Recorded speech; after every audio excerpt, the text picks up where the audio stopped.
اسلام آباد وفاقی دارالحکومت کے علاقے سیکٹر I-10 میں بیرونی روڈ پر گاڑی میں دھماکہ ہوا ہے۔ ابتدائی اطلاعات کے مطابق دھماکہ خودکش تھا۔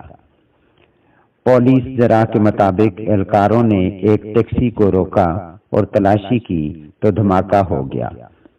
ابتدائی معلومات کے مطابق دھماکے میں ایک پولیس اہلکار سمیت 2 افراد جاں بحق ہوئے، جبکہ 3 اہلکار زخمی ہوئے ہیں، جنہیں پنز ہسپتال منتقل کر دیا گیا، جبکہ اسپتال میں ایمرجنسی نافذ کر دی گئی ہے۔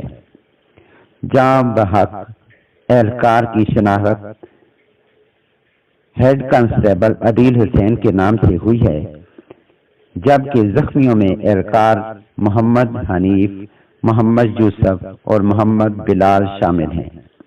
دھماکے میں 2 شہریوں کے زخمی ہونے کی اطلاعات بھی ملی ہیں۔